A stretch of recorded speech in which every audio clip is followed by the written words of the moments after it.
ونعوذ بالله من شرور أنفسنا ومن سيئات أعمالنا من يهده الله فلا مضل له ومن يضلل فلا هادي له ونشهد أن لا إله إلا الله وحده لا شريك له ونشهد أن محمدا عبده ورسوله أما بعد فإن خير الحديث كتاب الله وخير الهدي هدي محمد صلى الله عليه وسلم وشر الأمور محدثاتها وكل محدثة بدعة وكل بدعة ضلالة وكل ضلالة في النار.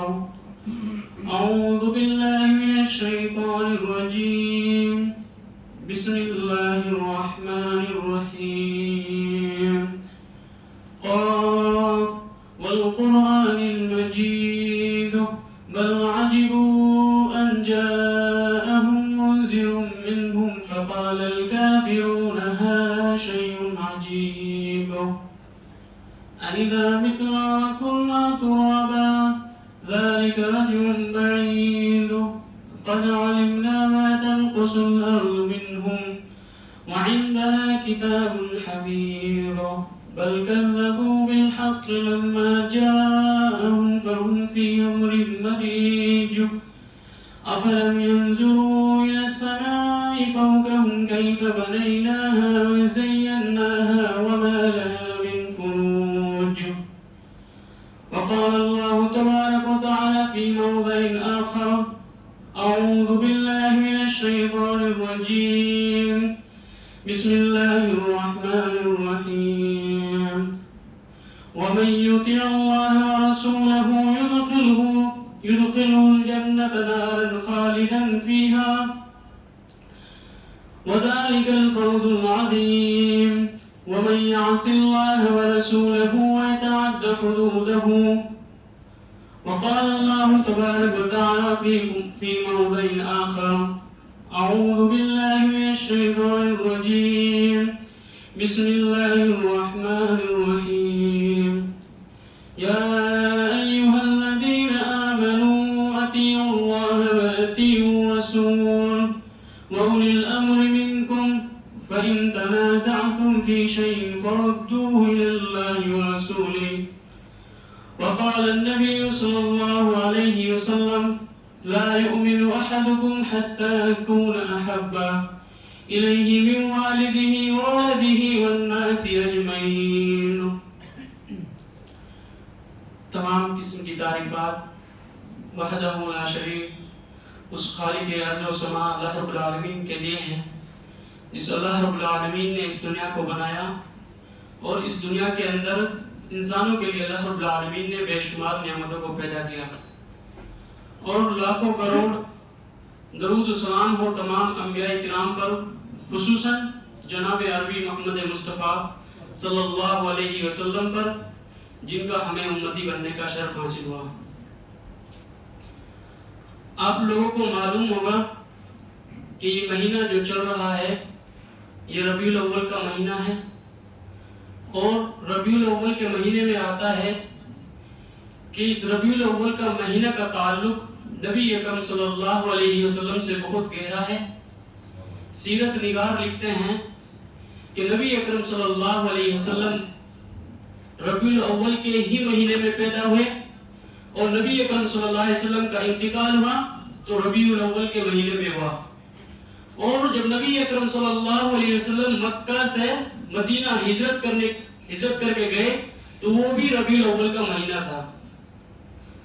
اب اس ربیع الاول کے مہینے میں نبی اکرم صلی اللہ علیہ وسلم کی پیدائش کے بارے میں اختلاف آتا ہے۔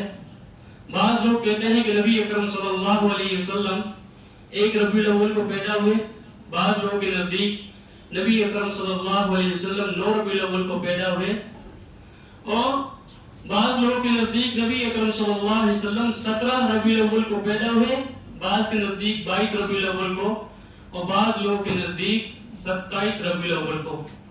کچھ لوگ تو کہتے ہیں کہ نبی اکرم صلی اللہ علیہ وسلم اس مہینے میں پیدا ہی نہیں ہوئے بلکہ جو ہے اس سے دوسرے مہینے میں پیدا ہوئے ہیں. اور اس مہینے کے اندر ہمارے بہت سے مسلمان بھائی نبی اکرم صلی اللہ علیہ وسلم کی ولادت پر، نبی اکرم صلی اللہ علیہ وسلم کی پیدائش پر جلوس نکالتے ہیں، نبی اکرم صلی اللہ علیہ وسلم کے نام پر ڈی جے بجاتے ہیں، نبی اکرم صلی اللہ علیہ وسلم کے نام پر محفلیں منعقد کرتے ہیں. ایسی محفلیں جن میں مرد اور عورت دونوں ایک ساتھ نظر آتے ہیں. اس چیز کے بارے میں بہت بڑا اختلاف پایا جاتا ہے. جو سب سے زیادہ جس چیز پہ سب سے زیادہ اتفاق ہے علماء کا، وہ کہتے ہیں کہ نبی اکرم صلی اللہ علیہ وسلم 9 ربیع الاول کو پیدا ہوئے. وہ دلیل بناتے ہیں کہ نبی اکرم صلی اللہ علیہ وسلم ماہ صفر کی 29 تاریخ کو بیمار ہوئے. یعنی ربیع الاول سے جو پہلا مہینہ ہے وہ ماہ صفر کا مہینہ ہے. نبی اکرم صلی اللہ علیہ وسلم ماہ صفر کی 29 تاریخ کو بیمار ہوئے. کہتے ہیں کہ نبی اکرم صلی اللہ علیہ وسلم کسی کی نماز جنازہ یعنی جنازہ کی نماز پڑھا کر آ رہے تھے. بعض روایتوں میں ملتا ہے کہ حضرت عائشہ سے اللہ کے رسول نے کہا، اے عائشہ اگر میں تم سے پہلے مر گیا تو تم کیا کرو گی؟ حضرت عائشہ نے کہا کہ اللہ کے رسول میں صرف صبر کروں گی. حضرت عائشہ نے پوچھا، اے اللہ کے رسول اگر میں مر گئی تو آپ کیا کریں گے؟ نبی اکرم صلی اللہ علیہ وسلم نے مذاق میں اس سے کہہ دیا کہ میں جو ہے دوسری شادی یعنی اور بیوی کر لوں گا. حضرت عائشہ رضی اللہ تعالی عنہا نے کہا، اللہ کے رسول آپ اس چیز میں راضی ہیں کہ میں مر جاؤں اور آپ جو ہے میری جگہ پر ایک دوسری سوکن لے کر آ جائیں؟ علماء کہتے ہیں کہ نبی اکرم صلی اللہ علیہ وسلم نے جب اس بات کو سنا اسی دن سے نبی اکرم صلی اللہ علیہ وسلم کی طبیعت خراب ہو گئی اور نبی اکرم صلی اللہ علیہ وسلم 29 سفر کے بعد 9 ربیع الاول کو اس دنیا سے چلے گئے. اور اب ہمارے بہت سے مسلمان بھائی 12 ربیع الاول کو یوم ولادت میں جشن مناتے ہیں، جبکہ وہ نبی اکرم صلی اللہ علیہ وسلم کی پیدائش کی تاریخ ہے ہی نہیں. کیونکہ نبی اکرم صلی اللہ علیہ وسلم کی اگر کوئی تاریخ ہے تو وہ صرف 9 ربیع الاول ہے. اگر ہم مان بھی لیں کہ نبی اکرم صلی اللہ علیہ وسلم 12 ربیع الاول کو پیدا ہوئے تو اس چیز پر تو تمام لوگوں کا اتفاق ہے. حنفیوں کا بھی اتفاق ہے، حنابلی کا بھی اتفاق ہے، مالکی کا بھی اتفاق ہے، شافعی کا بھی اتفاق ہے. نبی اکرم صلی اللہ علیہ وسلم 12 ربیع الاول کو اس دنیا سے چلے گئے. اس چیز کے بارے میں کسی کے درمیان میں اختلاف نہیں ہے کہ نبی اکرم صلی اللہ علیہ وسلم کی وفات 12 ربیع الاول کو ہوئی. جب نبی اکرم صلی اللہ علیہ وسلم کی وفات 12 ربیع الاول کی ہوئی تو ہم کس خوشی میں 12 ربیع الاول کو ڈی جے بجاتے ہیں؟ اگر ہم مان لیں نبی اکرم صلی اللہ علیہ وسلم پیدا بھی ہوئے تو نبی اکرم صلی اللہ علیہ وسلم کا انتقال بھی تو ہوا. جہاں پر ہم لوگوں کو نبی اکرم صلی اللہ علیہ وسلم کی پیدائش کی خوشی ہے وہیں پر ہم لوگوں کو جو ہے نبی اکرم صلی اللہ علیہ وسلم کا جانے کا غم بھی تو ہونا چاہیے. نبی اکرم صلی اللہ علیہ وسلم نے اپنے انتقال کے وقت حضرت فاطمہ سے دو چیزیں کہی. جب پہلی چیز بتائی تو حضرت فاطمہ رضی اللہ تعالی عنہا رونے لگی اور جب دوسری چیز بتلائی تو حضرت فاطمہ رضی اللہ تعالی عنہا ہنسنے لگی. حضرت عائشہ نے پوچھا، ہے میری بیٹی کہ ایسی کیا بات بتائی ہے تمہارے ابو نے کہ جب پہلی بات بتائی تو تم رونے لگی اور جب دوسری بات بتائی تو تم ہنسنے لگی؟ حضرت فاطمہ نے کہا کہ جب اللہ کے رسول حضرت فاطمہ نے امی عائشہ سے کہا کہ یہ میرا باپ کا راز ہے، میں اس چیز کو کسی کے سامنے ظاہر کرنا نہیں چاہتی ہوں. جب نبی اکرم صلی اللہ علیہ وسلم کا انتقال ہو گیا حضرت عائشہ نے پوچھا کہ اب تو اللہ کے نبی یہاں پر ہے نہیں ہے، وہ کون سی بات تھی؟ حضرت فاطمہ کہتی ہیں کہ اللہ کے رسول نے میرے کان میں جو سرگوشی کی تھی وہ یہ تھی کہ نبی اکرم صلی اللہ علیہ وسلم کا انتقال کا وقت قریب آ گیا ہے. یعنی نبی اکرم صلی اللہ علیہ وسلم کی وفات کا وقت اب بالکل قریب ہے. اس چیز پر میں رونے لگی. پھر حضرت عائشہ نے پوچھا کہ وہ کون سی چیز ہے جس پر تم ہنسنے لگی؟ حضرت فاطمہ نے کہا کہ اللہ کے نبی نے مجھ سے کہا کہ کل قیامت کے دن جو سب سے پہلے مجھ سے ملاقات کرے گا وہ حضرت یعنی فاطمہ وہ تم ہوگی. یعنی کل قیامت کے دن نبی اکرم صلی اللہ علیہ وسلم سے جو سب سے پہلے ملاقات کرے گی وہ حضرت فاطمہ ہے. اس بات کی وضاحت کرنے سے پہلے آپ لوگوں کو بتا دوں کہ ایک مسلمان کی کامیابی کسی چیز میں ہے تو وہ صرف قرآن اور سنت احادیث یعنی نبی اکرم صلی اللہ علیہ وسلم کی احادیث پر عمل کرنے پر ہے اور اسی میں وہ کامیاب ہے کیونکہ اللہ رب العالمین کہتا ہے وَمَن يُطِعِ اللَّهَ وَرَسُولَهُ يُدْخِلْهُ جَنَّاتٍ تَجْرِي مِن تَحْتِهَا الْأَنْهَارُ وَذَلِكَ الْفَوْزُ الْعَظِيمُ وَمَن يَعْصِ اللَّهَ وَرَسُولَهُ وَيَتَعَدَّ حُدُودَهُ يُدْخِلْهُ نَارًا خَالِدًا فِيهَا کہ جو شخص اللہ اور اس کے رسول کی اطاعت کرے گا. اللہ رب العالمین یہاں پر اپنے نام کے ساتھ رسول کا نام لے رہا ہے. اور کتنی آیات اس طرح کی مل جائیں گی کہ وَمَن يُطِعِ اللَّهَ وَرَسُولَهُ يَا أَيُّهَا الَّذِينَ آمَنُوا أَطِيعُوا اللَّهَ وَرَسُولَهُ کہ جہاں پر اللہ رب العالمین نے اپنی اطاعت کا نام لیا ہے وہیں پر اللہ رب العالمین نے رسول کی اطاعت کا بھی نام لیا ہے. اللہ رب العالمین کہتا ہے کہ جو شخص اللہ اور اس کے رسول کی اطاعت کرے گا تو ہم اس کو ایسی جنات کے اندر داخل کر دیں گے جن کے نیچے سے نہریں جاری ہوں گی اور وہ اس میں ہمیشہ رہیں گے. اور یہ ایک مسلمان کے لیے بہت بڑی کامیابی ہے. اور جو شخص اللہ اور اس کے رسول کی نافرمانی کرے گا تو ہم اس کو جو ہے جہنم میں داخل کر دیں گے اور وہ اس میں ہمیشہ رہے گا. اور یہ ایک شخص کے لیے بہت رسوا کن عذاب ہے. یعنی اس آیات میں اللہ رب العالمین نے کہا ہے کہ اگر تم اللہ اور اس کے رسول کی اطاعت کرو گے تو کامیاب ہو جاؤ گے. اگر اللہ اور اس کے رسول کی اطاعت نہیں کرو گے, نافرمانی کرو گے, تو تم لوگ جو ہے کامیاب نہیں ہو سکتے. اب ہم لوگوں کو اپنے گریبان میں جھانک کر دیکھنا چاہیے, کیا ہم اللہ اور اس کے رسول سے محبت کرتے ہیں؟ کیا ہم لوگوں نے اس رستے کو اپنا لیا ہے جو جنت تک لے جانے والا ہے, یا نعوذ باللہ اس رستے کو اپنا لیا ہے جو جہنم تک لے جانے والا ہے؟ اب میرے اور آپ لوگوں کے ذہن میں ایک سوال پیدا ہوتا ہے کہ ہم اللہ رب العالمین کی اطاعت کیوں کریں اور کیسے کریں؟ اگر ہم کو اللہ رب العالمین کی اطاعت کرنی ہے تو کیسے کرنی ہے؟ ہم کو یہ چیز ہم لوگوں پر کسی پر مخفی نہیں ہے, پوشیدہ نہیں ہے کہ اللہ رب العالمین نے اس دنیا کے اندر بہت ساری مخلوقات کو پیدا کیا ہے. وہ مخلوقات بھی تو اللہ رب العالمین کی حمد و ثنا بیان کرتی ہیں, اللہ رب العالمین کا ذکر کرتی ہیں, اللہ رب العالمین کی توصیف بیان کرتی ہیں. اور اللہ رب العالمین کہتا ہے کہ میں نے جتنی مخلوقات کو پیدا کیا ہے ان تمام مخلوقات میں سب سے افضل کسی کو قرار دیا ہے تو وہ انسان ہے. ہم کو اللہ رب العالمین نے سب سے افضل مخلوق قرار دیا ہے تو کیا ہم لوگ اللہ رب العالمین کی اطاعت نہیں کر سکتے؟ ہم لوگوں کو اللہ رب العالمین کی اطاعت کرنی پڑے گی.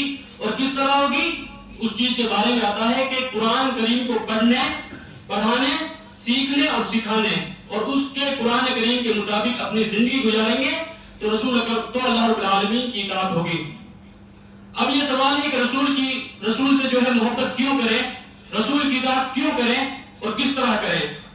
رسول اکرم صلی اللہ علیہ وسلم سے جب تک محبت نہیں کرو گے اس وقت تک ہمارا ایمان مکمل نہیں ہو سکتا. نبی اکرم صلی اللہ علیہ وسلم فرماتے ہیں لا یؤمن احدکم حتی اکون احب الیہ من والدہ وولدہ والناس اجمعین کہ کوئی شخص اس وقت تک مومن نہیں ہو سکتا جب تک کہ وہ مجھ سے محبت اپنے والد سے, اپنے اولاد سے اور تمام لوگوں سے زیادہ محبت نہ کرے. ایک بخاری کی حدیث ہے کہ نبی اکرم صلی اللہ علیہ وسلم اور حضرت عمر دونوں بیٹھے ہوئے تھے.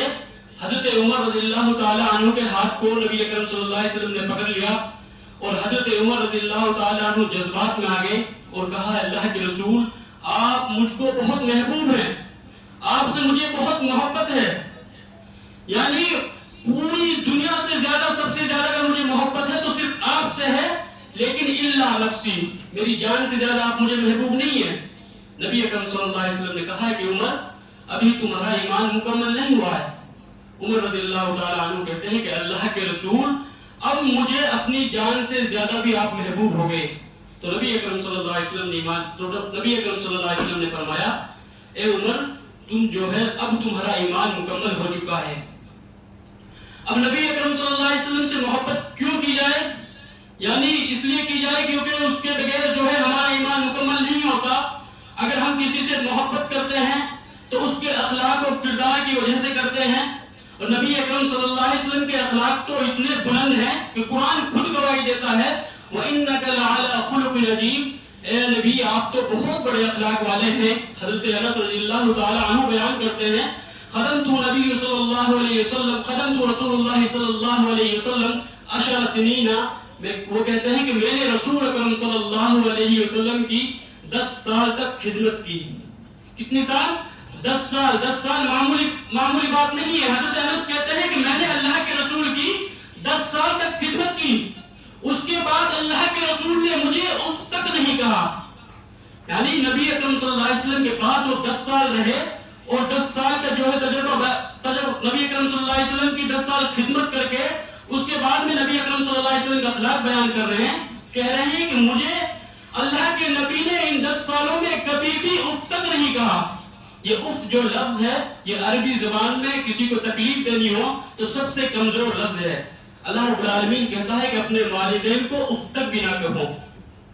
یعنی یہ اف جو لفظ ہے اسی کے بارے میں حضرت انس بیان کرتے ہیں کہ اللہ کے رسول نے مجھے آج تک اف تک بھی نہیں کی, اور نبی اکرم صلی اللہ علیہ وسلم نے کبھی بھی گالی کا جواب گالی سے نہیں دیا. اور آج کے دور میں کچھ عاشق رسول, محبی رسول جو دعویٰ کرتے ہیں کہ ہم کو رسول سے عشق ہے, ہم کو رسول سے محبت ہے, ان لوگوں نے بینر نکالا ہے, اس پر لکھ رکھا ہے وہابی. وہابی کے سامنے کوئی گالی لکھ رکھی ہے جس کو یہاں پر ذکر کرنا مناسب نہیں ہے, اور وہ کہتے ہیں کہ ہم رسول سے محبت کرتے ہیں. وہ کون سی رسول سے محبت کرتے ہیں؟ اللہ کے رسول نے تو اپنی زندگی میں کبھی کسی کو گالیاں نہیں دی, اور وہ جو ہے کبھی بھی کسی کو گالیاں نہیں دی. اگر کوئی نبی کو گالی دیتا تو نبی نے کبھی اپنی زندگی میں گالی کا جواب گالی سے نہیں دیا. اور وہ لوگ جو ہے اپنے آپ کو عاشق رسول کہنے والے لوگوں کو گالی دیتے ہوئے نظر آ رہے ہیں, اور لوگوں کے اور اللہ کے رسول کے نام پہ ڈی جے بجا رہے ہیں. اللہ کے رسول نے ہمیشہ اپنی زندگی میں کبھی بھی اونچی آواز سے بازار کے اندر بات نہیں کی. کبھی بھی نبی اکرم صلی اللہ علیہ وسلم نے بازار کے اندر اونچی آواز کو پسند نہیں کیا. اور آج کے مسلمان ہیں کہ رسول کے نام پہ ڈی جے بجا رہے ہیں, بازاروں کے اندر لوگ سڑکوں کو جام کر رکھے ہیں, اور کہتے ہیں کہ ہم عاشق رسول ہیں, ہم محب رسول ہیں, ہم کو رسول اکرم صلی اللہ علیہ وسلم سے محبت ہے. حضرت عائشہ رضی اللہ تعالی عنہا سے کسی نے کہا, ایک یہودی عورت آئی, اس نے کہا کہ حضرت عائشہ, حضرت یوسف علیہ السلام کے بارے میں آیا ہے کہ اس کو جب مصر کی عورتوں نے دیکھا تو انہوں نے اپنی انگلیوں کو کاٹ لیا, لیکن آپ کے نبی کے بارے میں تو کہیں پر ایسا نہیں آیا ہے. حضرت عائشہ نے کہا کہ یہ بھی خیر کی بات ہے کہ ہمارے نبی کو مصر کی عورتوں نے نہیں دیکھا. یہودی عورت کہتی ہے کہ اگر جو ہے مصر کی عورتیں دیکھ لیتی تو کیا ہو جاتا. حضرت عائشہ کہتی ہیں کہ اگر وہ میرے نبی کو دیکھ لیتی تو اپنے سینوں پہ چھریاں چلا لیتی.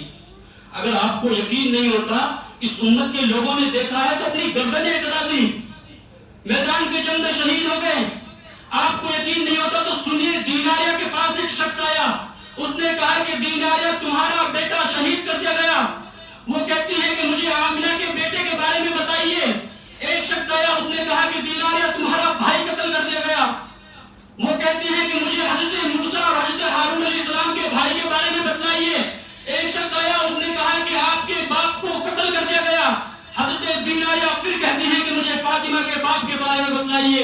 پھر ایک شخص آیا, اس نے کہا کہ دیناریہ تمہارے شوہر کو بھی قتل کر دیا گیا. حضرت دیناریہ کے آنکھوں میں آنسو آتے ہیں, لیکن کہتی ہے کہ مجھے حضرت عائشہ کے شوہر کے بارے میں بتلائیے. اس نے کہا کہ الحمدللہ وہ ٹھیک ہے.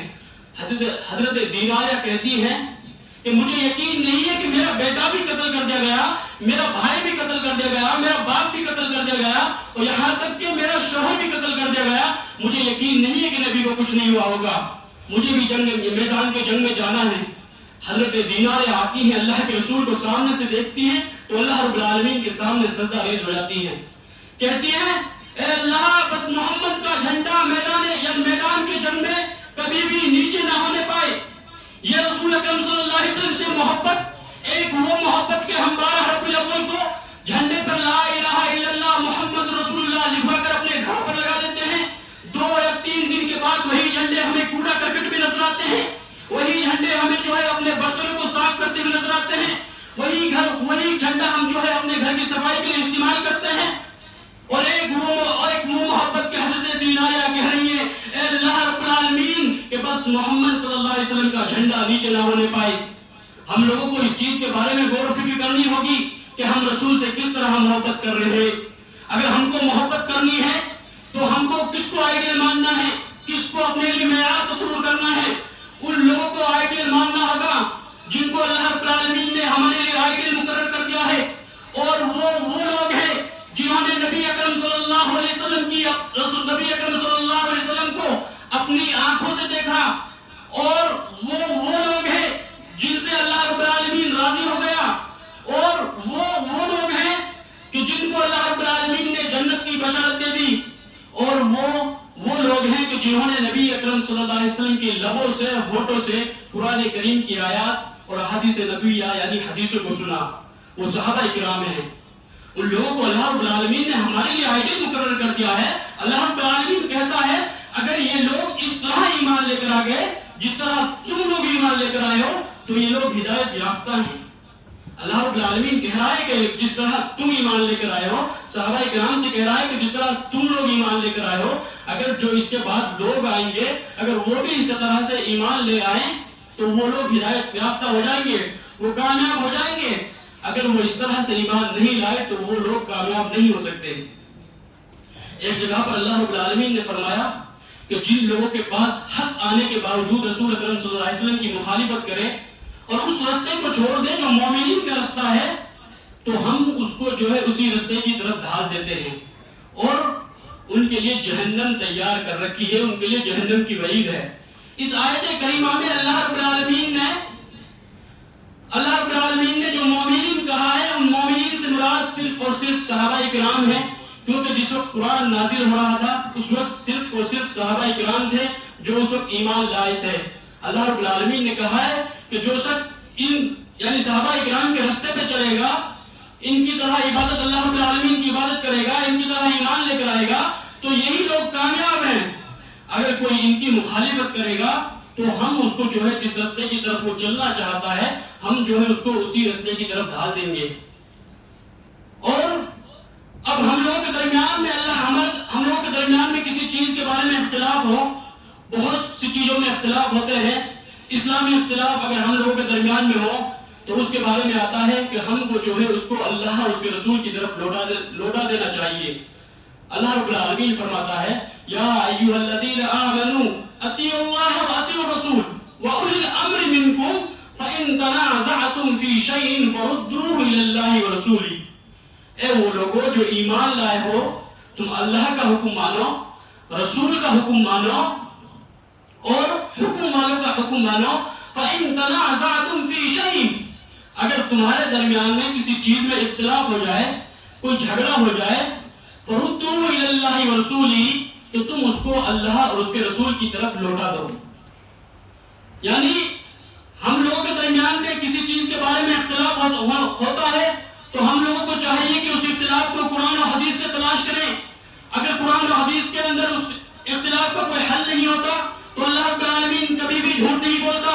اللہ رب العالمین نے خود نے کہا ہے فَرُدُّوهُ إِلَى اللَّهِ وَرَسُولِهِ، اس کو اللہ اور اس کے رسول کی طرف لوٹا دو۔ اگر تم لوگوں کے درمیان کوئی اختلاف ہے تو اس کا جو ہے حل اللہ رب العالمین کی کتاب اور رسول اکرم صلی اللہ علیہ وسلم کی احادیث نبویہ میں مل جائے گا۔ لیکن آج بہت سارے مسلمان اس چیز پر بے ضد ہیں کہ ان لوگوں نے جو ہے اسلام کی تعلیمات کو انحراف کرنے کے بجائے بلکہ غیر ثابت شدہ یعنی ایسی اسلامی تعلیمات کو اسلام ہی کے اندر گھسیٹ دیا، اسلام کے اندر داخل کر دیا اور کہتے ہیں کہ اسلام کا ایک حصہ ہے۔ اور انہی اختلافی مسائل میں سے ایک مسئلہ 12 ربیع الاول کا ہے، جو بھی میں نے ذکر کیا ہے کہ 12 ربیع الاول کے اندر لوگ جلوس نکالتے ہیں، ڈی جے وغیرہ بجاتے ہیں، ایسی محفلیں منعقد کرتے ہیں جس میں مرد اور عورت دونوں ایک ساتھ نظر آتے ہیں۔ اللہ کے رسول کے زمانے میں اللہ کے رسول تو بیت لے رہے تھے کہ آج کے بعد تم شرک نہیں کرو گے، اللہ رب العالمین کے ساتھ کسی کو شریک نہیں ٹھہراؤ گے، نماز قائم کرتے رہو گے، زکوٰۃ دیتے رہو گے۔ تو ایک عورت نے پردے کے پیچھے سے اپنا ہاتھ بڑھا دیا اور کہا کہ اللہ کے رسول میں بھی بیعت کرنا چاہتی ہوں کہ میں آج کے بعد شرک نہیں کروں گی، میں نماز قائم کرتی رہوں گی، زکوٰۃ دیتی رہوں گی۔ اللہ کے رسول نے کہا اے عورت اس ہاتھ کو پیچھے ہٹا لو، کیونکہ محمد کسی کے چہرے کو دیکھنے کی بہت دور کی بات کسی کے ہاتھ کو دیکھنے کو گوارا نہیں کرتا۔ ایک وہ نبی جو کسی عورت کا ہاتھ دیکھنا گوارا نہیں کرتا، آج اسی نبی کے نام پر ہم ایسی محفلیں منعقد کرتے ہیں نعت خوانی کے لیے کہ اس میں مرد اور عورت دونوں ایک ساتھ نظر آتے ہیں، عورت کی عزت کو تار تار کیا جاتا ہے، ایسے میلے لگائے جاتے ہیں کہ عورت ان میلوں میں بے پردہ گھومتی ہوئی نظر آتی ہے، اور وہاں پر مرد بھی ہوتے ہیں، مرد نہ جانے کون سی نگاہوں کو ان عورتوں کو دیکھ رہے ہوتے ہیں، اور پھر اس کے بعد کیا کہتے ہیں ہم تو عاشق رسول ہیں، ہم تو محبی رسول ہیں، ہم سے زیادہ رسول اکرم صلی اللہ علیہ وسلم سے عشق کون کرے گا، ہم سے زیادہ رسول اکرم صلی اللہ علیہ وسلم سے محبت کون کرے گا۔ اب اس چیز کے بارے میں دیکھنا ہے، کیا یہ میلاد النبی کا ثبوت کہیں قرآن کریم میں ملتا ہے؟ کیا نبی اکرم صلی اللہ علیہ وسلم کی زندگی سے ملتا ہے؟ کیا نبی اکرم صلی اللہ علیہ وسلم نے میلاد النبی منایا؟ کیا نبی اکرم صلی اللہ علیہ وسلم نے میلاد النبی کا حکم دیا؟ یا کسی صحابہ اکرام نے میلاد النبی منایا؟ کیا کسی صحابہ اکرام نے جو ہے میلاد النبی کی ترغیب دلائی؟ یا تابعین ہے یا تبع تابعین ہے، کسی نے بھی جو ہے میلاد النبی منایا، میلاد النبی کی ترغیب دلائی؟ جب ہم کتابوں کا دیانتداری کے ساتھ مطالعہ کریں گے تو ہم کو ان تمام سوالوں کے جواب کچھ اس طریقے سے ملیں گے۔ قرآن و حدیث میں میلاد النبی کا کوئی ثبوت نہیں ہے۔ اسی طرح صحابہ اکرام نے کبھی بھی میلاد النبی نہیں منایا۔ حضرت ابو بکر صدیق رضی اللہ تعالی عنہ نے 2 سال خلافت کی، حضرت ابو بکر رضی اللہ تعالی عنہ نے کبھی بھی میلاد النبی نہیں منایا۔ اسی طرح حضرت عمر رضی اللہ تعالی عنہ نے 10 سال خلافت کی، اور حضرت عمر رضی اللہ تعالی عنہ کے مہینے میں 10 مرتبہ ربیع الاول کا مہینہ آیا، لیکن حضرت عمر نے کبھی بھی میلاد النبی نہیں منایا۔ اسی طرح حضرت عثمان رضی اللہ تعالی عنہ نے 12 سال خلافت کی، لیکن حضرت عثمان رضی اللہ تعالی عنہ نے کبھی بھی جو ہے میلاد النبی نہیں منایا۔ اور جب ان لوگوں نے میلاد النبی نہیں منایا، کیا ان لوگوں کو رسول اکرم صلی اللہ علیہ وسلم سے محبت نہیں تھی؟ اگر ان کو محبت تھی تو کیوں نہیں منایا؟ اگر ان کو محبت نہیں تھی تو ہم لوگوں کو بھی نبی سے محبت نہیں ہے، کیونکہ نبی اکرم صلی اللہ علیہ وسلم خود فرماتے ہیں علیکم بسنتی و سنت خلفاء راشدین المہدیین، کہ میرے انتقال کے بعد تم میری سنت کو لازم پکڑ لینا اور خلفاء راشدین کی سنت کو لازم پکڑ لینا۔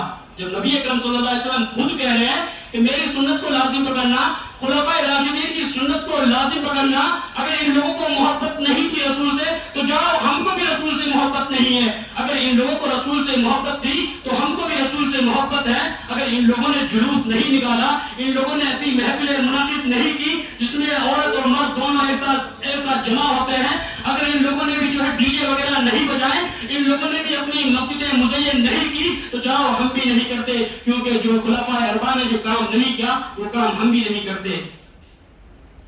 اب ایک سوال ہے کہ یہ جو ہے میلاد النبی ایجاد کب ہوا؟ اس میلاد النبی کو ایجاد کرنے والا کا نام مظفر الدین اربل ہے، اور یہ ایک ایسا بادشاہ ہے کہ جو گانا سنتا، گانا بجاتا، ناچنے والیوں کو بلاتا، خود ناچتا۔ علامہ ابن رشید گنگوہی رحمہ اللہ فرماتے ہیں کہ یہ جو مظفر الدین اربل ہے یہ ایسا شخص تھا کہ جو مولود کے نام پر، ولادت کے نام پر محفلیں منعقد کرتا، اور ایسی محفلیں منعقد کرتا کہ اس میں گانے بجائے جاتے، ناچنے والے آتی، شراب پیتا، اور اس کے بعد خود بھی ناچتا۔ جو شخص اس طرح کے کام کر رہا ہو تو ہم اس شخص کے کام کو کس طرح جائز سمجھ لیں؟ یہ تو اس نے جو ہے ایجاد کیا ہے، لیکن اس کے جائز کا فتویٰ جس نے دیا ہے وہ ہے ابو الخطاب عمر بن حسن المعروف بابن وحی القلبی۔ اس شخص نے جو ہے میلاد النبی کو جائز کہا ہے۔ اس نے جائز ہی نہیں کہا بلکہ اس نے ایک کتاب بھی لکھی ہے جس کا نام ہے التنویر فی مولد السراج المنیر۔ اس نے میلاد النبی کے بارے میں پوری ایک کتاب لکھ دی ہے کہ میلاد النبی منانا جائز ہے، اور اس نے اس کتاب کو جو ہے بادشاہ اربل ایک ملک کا نام ہے، اس کی خدمت میں حاضر کیا۔ وہ بادشاہ بڑا خوش ہوا اور اس کو جو ہے انعام میں 1000 اشرفیہ دی۔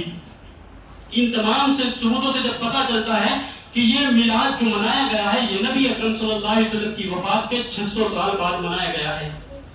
جب اس کا جو ہے قرآن و کریم میں کہیں سے ثبوت نہیں ملتا، احادیث نبویہ سے ثبوت نہیں ملتا، صحابہ کرام کی زندگی سے ثبوت نہیں ملتا، اور اسی طرح جو ہے تابعی کے دور سے ثبوت نہیں ملتا، تابعی کے دور سے ثبوت نہیں ملتا، یہاں تک کہ ائمہ دین کے یہاں سے بھی اس کا ثبوت نہیں ملتا، تو پھر آج کے مسلمان کیوں بے ضد ہیں؟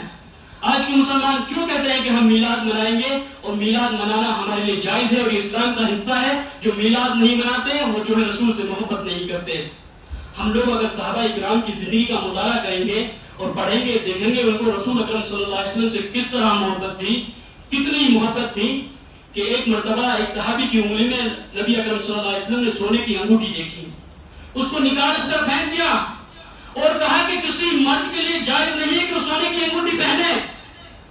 اس کو جو ہے سونے کی انگوٹھی زمین پر پڑی ہوئی ہے، نبی اکرم صلی اللہ علیہ وسلم وہاں سے چلے گئے تو وہاں پر اور ساتھی تھے، انہوں نے کہا کہ اللہ کے رسول نے مردوں کے لیے حرام کی ہے، اٹھا لے اس کو، تمہاری گھر کی عورتوں کے لیے کام آئے گی۔ اس نے کہا کہ جس چیز کو میرے آقا یعنی میرے نبی نے میرے ہاتھ کی انگلی سے نکال دیا ہو، اس چیز کو میں اپنی عورتوں کو پہنانے کے لیے بھی گوارا نہیں کرتا۔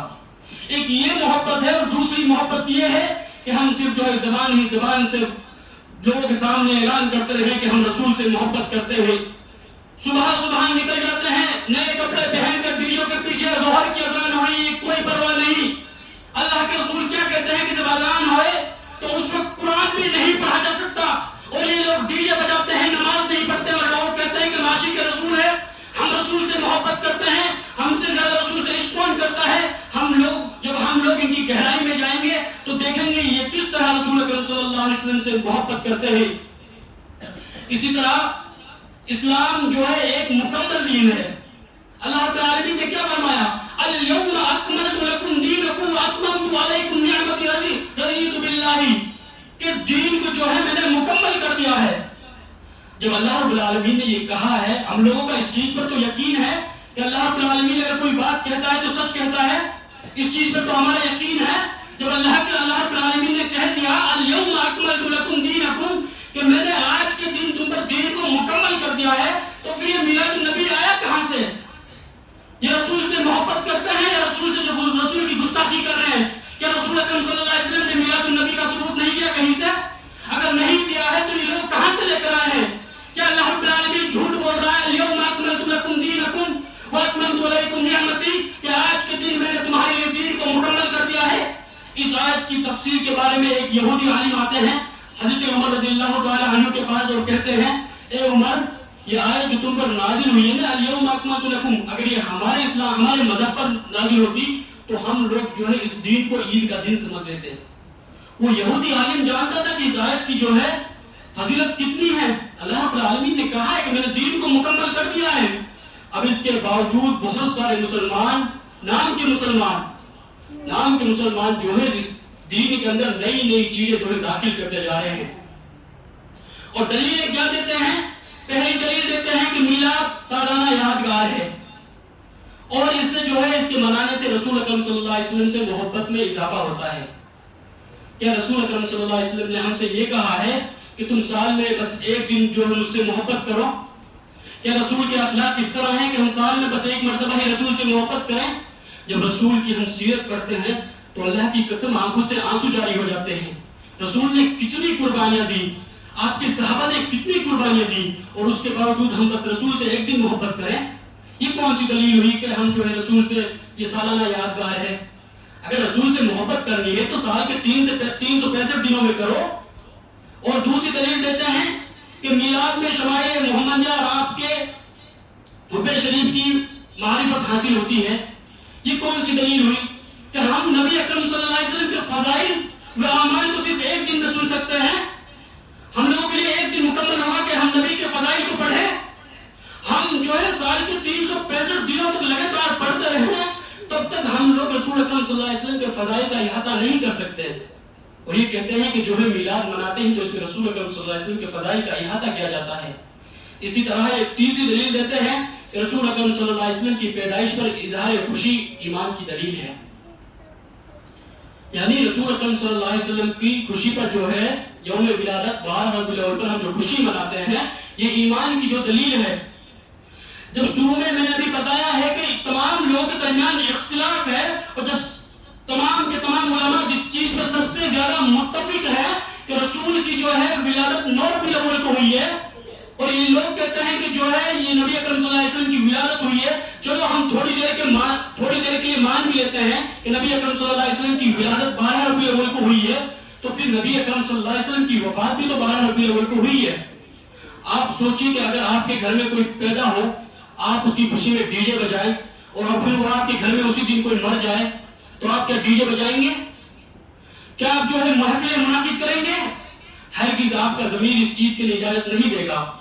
اور یہ لوگ جو ہے نبی اکرم صلی اللہ علیہ وسلم کی 12 ربیع الاول کو ہی وفات ہوئی ہے، اور نبی اکرم صلی اللہ علیہ وسلم کے جشن یعنی نبی اکرم صلی اللہ علیہ وسلم کی پیدائش کا جشن مناتے ہیں۔ اور چوتھی دلیل دیتے ہیں کہ میلاد کے اندر ہم لوگوں کو کھانا کھلاتے ہیں. نبی اکرم صلی اللہ علیہ وسلم نے کیا حکم دیا؟ اگر کسی کو کھانا کھلانا ہے تو 3 سال کے 365 دنوں کو کھلاؤ. یہ کہاں سے آ گیا کہ صرف ایک ہی دن کو مقرر کر لو؟ اگر تمہارے پاس کوئی مسافر آئے، کوئی ایسا شخص آئے جس کے پاس کھانے کے لیے کوئی چیز نہیں ہے، کیا تم 12 ربیع الاول کے علاوہ کسی اور دن اس کو کھانا نہیں کھلاؤ گے؟ نبی اکرم صلی اللہ علیہ وسلم نے تو حکم دیا ہے کہ اگر تمہارے پاس مسافر آئے، کوئی ایسا شخص آئے جس کے پاس کھانے کے لیے کوئی چیز نہیں ہے، تو وہ جو ہے اس کو ضرور کھانا کھلائے. یہ کون سی دلیل ہوئی کہ جو ہے ہم میلاد النبی پہ جو ہے لوگوں کو کھانا کھلاتے ہیں؟ اسی طرح کہتے ہیں کہ میلاد میں ہم لوگ قرآن پڑھتے ہیں اور رسول اکرم صلی اللہ علیہ وسلم پر درود بھیجتے ہیں. ہم اور آپ لوگ نماز پڑھتے ہیں، نماز کے اندر اللہم صلی علی محمد وعلی آل محمد کما صلیت علی ابراہیم وعلی آل ابراہیم انک حمید مجید پڑھتے ہیں. جب ہم لوگ ایک دن میں 10 مرتبہ 20 مرتبہ رسول اکرم صلی اللہ علیہ وسلم پر درود بھیج رہے ہیں تو کیا ضرورت ہے رسول اکرم صلی اللہ علیہ وسلم کے لیے ایک دن کو خاص کرنا؟ اور خود نبی اکرم صلی اللہ علیہ وسلم نے کہا ہے کہ کسی ایک خاص جگہ کو قرآن کریم کو پڑھنے کے لیے خود ایک بدعت ہے. اگر قرآن کریم جو ہے اس لیے نازل ہوا کہ ہم جو ہے صرف میلاد النبی کے دن پڑھیں اور باقی دنوں میں 364 دنوں میں ہم قرآن کو نہ پڑھیں بلکہ میلاد النبی والے دن قرآن کریم کو پڑھا جائے، یہ دلیل بھی بہت باطل ہے اور بہت کمزور ہے. اسی طرح یہ لوگ جو کہتے ہیں کہ حضرت ابو لہب کو کسی کے خواب میں دکھایا گیا. ابو لہب کہتے ہیں کہ سوموار کے دن مجھے میرے عذاب میں تخفیف کی جاتی ہے اور اپنی انگلی سے اشارہ کیا کہ مجھے اتنا پانی جو ہے جہنم کے اندر چسا دیا جاتا ہے جس سے میرا حالت جو ہے تھوڑا وہ ہو جاتا ہے، سوکھنے سے بچ جاتا ہے. اور وہ اس کی دلیل دیتے ہیں، وہ کہتے ہیں کہ ابو لہب نے اس لیے بیان کیا کہ ابو لہب کی جو لونڈی تھی صوبیہ، جس نے نبی اکرم صلی اللہ علیہ وسلم کو دودھ بھی پلایا تھا، وہ کہتی ہے کہ جب صوبیہ نے ابو لہب کو نبی اکرم صلی اللہ علیہ وسلم کی پیدائش کی خوشخبری دی، خبر دی، تو ابو لہب نے صوبیہ کو آزاد کر دیا. سب سے پہلے ابو لہب مشرک ہے، کافر ہے، اس بات پر تمام لوگوں کا اتفاق ہے. اور دوسری بات یہ ہے کہ ہم کسی کے خواب کو جو ہے اسلام کے اندر کیسے ثبوت ثابت مان سکتے ہیں؟ کسی کے خواب کو اسلام کے اندر ہم کیسے جائز قرار دے سکتے ہیں؟ اور تمام علماء کا اس چیز پر بھی اتفاق ہے، اگر کوئی شخص کفر یا مشرک کی حالت میں مرے گا تو اس شخص کو جو ہے اس شخص کے جو ہے عذاب میں کوئی تخفیف نہیں کی جائے گی، بلکہ اس کو عذاب جتنا دیا جاتا ہے اتنا ہی عذاب دیا جائے گا. اسی طرح یہ لوگ کہتے ہیں کہ نبی اکرم صلی اللہ علیہ وسلم نے عقیقہ اپنا خود کیا تھا.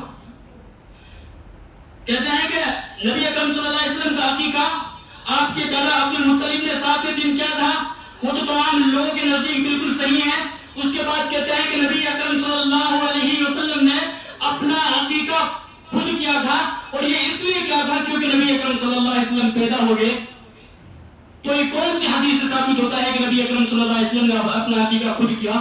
چلو ہم مان بھی لیں کہ رسول اکرم صلی اللہ علیہ وسلم نے اپنا عقیقہ خود کیا، تو رسول اکرم صلی اللہ علیہ وسلم نے 63 سال زندگی گزاری، نبی اکرم صلی اللہ علیہ وسلم نے تو صرف ایک مرتبہ عقیقہ کیا.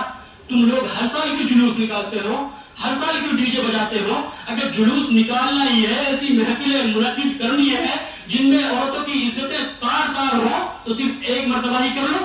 کیونکہ رسول اکرم صلی اللہ علیہ وسلم نے اگر اپنا عقیقہ کیا ہے اس خوشی میں کہ آج کے دن میں پیدا ہوا ہوں، تم لوگوں نے اس جھوٹی دلیل کو اپنا دلیل مان لیا ہے، تو صرف ایک مرتبہ کر لو. ہر سال 12 ربیع الاول کو جلوس نکالنے کی کیا ضرورت ہے؟ اسی طرح یہ لوگ کہتے ہیں کہ نبی اکرم صلی اللہ علیہ وسلم نے عاشورہ کا روزہ رکھنے کا حکم دیا. نبی اکرم صلی اللہ علیہ وسلم کی یہ بات حدیث سے ثابت ہے کہ نبی اکرم صلی اللہ علیہ وسلم نے عاشورہ کا روزہ رکھنے کا حکم دیا. اور نبی اکرم صلی اللہ علیہ وسلم سے پوچھا گیا کہ آپ جو ہے عاشورہ کے دن روزہ کیوں رکھتے ہیں؟ تو نبی اکرم صلی اللہ علیہ وسلم نے فرمایا کہ حضرت موسیٰ علیہ السلام کو فرعون سے نجات دلائی گئی تھی، اس لیے روزہ رکھتے ہیں. تو یہ لوگ کہتے ہیں کہ نبی اکرم صلی اللہ علیہ وسلم سوموار کو پیدا ہوئے، تو جہاں نبی نے روزہ رکھا ہے وہاں پر ہم لوگوں کو ایسا دن رکھنا چاہیے جس میں لوگوں کو کھانا کھلایا جائے. ہونا تو یہ تھا کہ ہم لوگ بھی روزہ رکھیں کہ نبی اکرم صلی اللہ علیہ وسلم پیدا ہوئے تو یہ لوگ کیا کرتے ہیں کہ بازاروں میں شربتوں کی دکان لگاتے ہیں، لوگوں کو کھانا کھلاتے ہوئے نظر آتے ہیں، نمازیں ضائع ہو جاتی ہیں، پتہ نہیں کون سی نماز کا وقت کس وقت گزر جائے، اذان ہو رہی ہے اس وقت بھی ڈی جے کی آواز آ رہی ہے. اور کیا کہتے ہیں کہ رسول اکرم صلی اللہ علیہ وسلم نے جس طرح عاشورہ کے روزے رکھنے کا حکم دیا ہے، اسی طرح ہم لوگوں کو چاہیے کہ ہم جو ہے یعنی 12 ربیع الاول کے دن کھانا پلانے کا دن بنائیں. ابھی میں نے بیان کیا ہے کہ نبی اکرم صلی اللہ علیہ وسلم نے کسی ایک دن کو کھانا پلانے کے لیے کھانا کھلانے اور پانی پلانے کے لیے ایک دن کو مخصوص نہیں کیا ہے، بلکہ آپ کسی بھی دن میں کھانا کھلا سکتے ہیں۔ جو مجبور ہو، جن کو جو ہے ضرورت ہو، ان کو کبھی بھی کھانا کھلا سکتے ہیں اور کبھی بھی پانی پلا سکتے ہیں، اس میں کوئی حرج نہیں ہے۔ لیکن ایک دن کو مخصوص کرنا یہ اللہ رب العالمین کے نزدیک بہت یہ بدعت ہے، اور بدعت جو ہے جہنم کی طرف لے کر جاتی ہے۔ اسی طرح ایک دلیل اور دیتے ہیں کہ نبی اکرم صلی اللہ علیہ وسلم سوموار اور جمعرات کا روزہ رکھتے تھے۔ یہ بات بالکل صحیح ہے کہ نبی اکرم صلی اللہ علیہ وسلم سوموار اور جمعرات کا روزہ رکھتے تھے، لیکن نبی اکرم صلی اللہ علیہ وسلم سے کہاں یہ ثابت ہے کہ نبی اکرم صلی اللہ علیہ وسلم نے 12 ربیع الاول کا روزہ رکھا؟ اور سوموار تو مہینے میں 4 یا 5 مرتبہ آتی ہے، تو ہمیں یہ بتاؤ کہ نبی اکرم صلی اللہ علیہ وسلم جو ہے 4 یا 5 مرتبہ روزہ رکھتے ہیں۔ نعوذ باللہ، کیا نبی اکرم صلی اللہ علیہ وسلم مہینے میں 4 یا 5 مرتبہ پیدا ہوتے ہیں؟ اگر نبی اکرم صلی اللہ علیہ وسلم نے سوموار کا روزہ اسی لیے رکھا ہے کہ نبی پیدا ہوئے، تو نبی تو جو ہے مہینے میں سوموار جو ہے 4 یا 5 مرتبہ آتی ہے، تو نبی اکرم صلی اللہ علیہ وسلم نے تو 4 اور 5 مرتبہ روزہ رکھا۔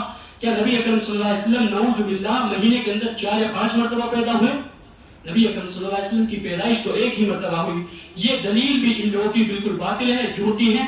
اخیر میں اللہ رب العالمین سے دعا ہے کہ اللہ رب العالمین ہمیں رسول اکرم صلی اللہ علیہ وسلم سے اس طرح محبت کرنے کی توفیق عطا فرما جس طرح صحابہ کرام رضی اللہ تعالی عنہ محبت کرتے تھے۔ اور اللہ رب العالمین سے دعا ہے کہ اللہ رب العالمین اپنی اطاعت کے ساتھ ساتھ ہمیں رسول اکرم صلی اللہ علیہ وسلم کی بھی اطاعت کرنے کی توفیق عطا فرما۔ آمین وآخر دعوانا الحمدللہ رب العالمین۔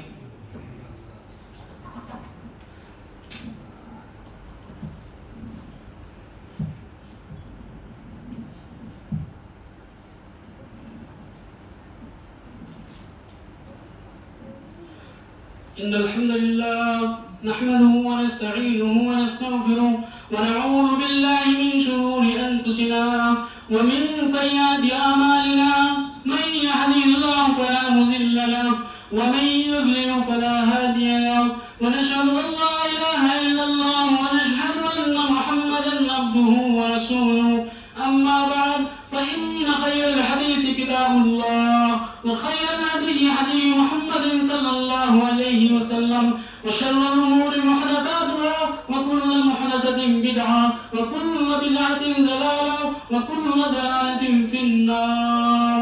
اللهم صل على محمد وعلى آل محمد كما صليت على إبراهيم وعلى آل إبراهيم إنك حميد مجيد۔